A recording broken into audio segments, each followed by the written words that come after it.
Bonjour tout le monde, cette vidéo elle est à destination des CM2 qui vont apprendre à poser une addition et une soustraction à virgule. Si vous savez déjà faire, c'est pas la peine de regarder la vidéo.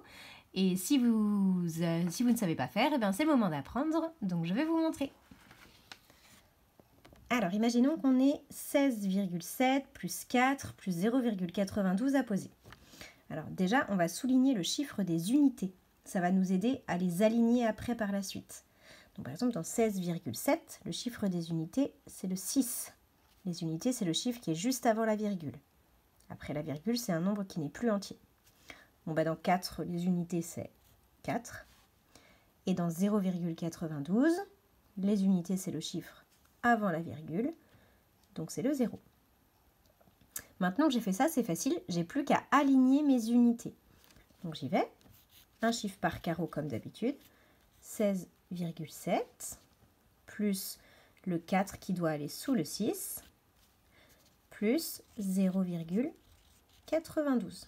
Je mets bien un chiffre par carreau. Voilà. Alors, j'ai pas de règle, donc vous allez être indulgent. Je vais faire ça à la main. Évidemment, vous le faites à la règle, c'est beaucoup mieux. Et ensuite, je procède comme une addition normale.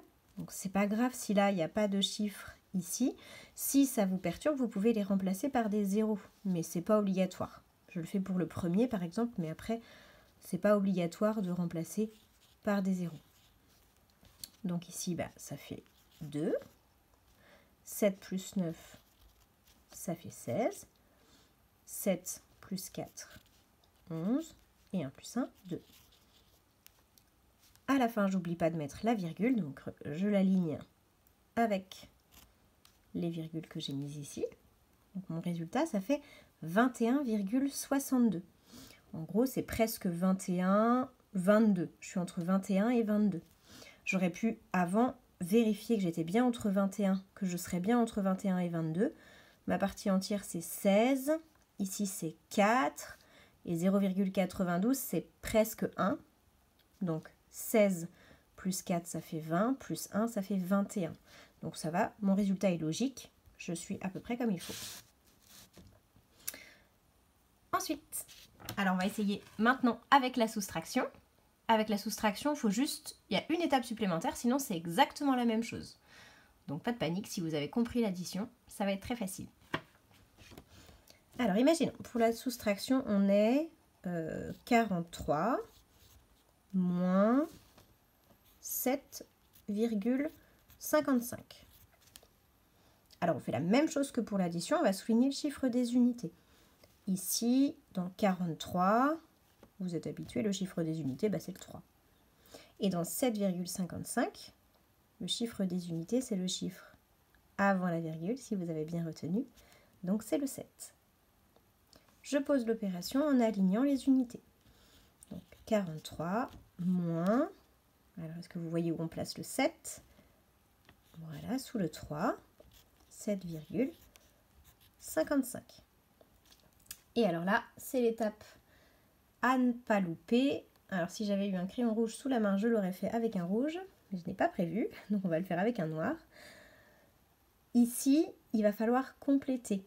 On ne va pas pouvoir laisser ça comme ça, sinon vous allez faire automatiquement 5 et 5. Or, c'est bien 0 moins 5 ici. Donc je vais compléter avec 2 zéros, et ça c'est obligé de le faire pour la soustraction. S'il manque des chiffres dans la partie décimale, il faut rajouter des zéros au-dessus. Toujours. Une fois que j'ai ça, j'ai plus qu'à faire comme une soustraction ordinaire. 0 moins 5, c'est pas possible. Donc je mets mes retenues. 10 moins 5, 5.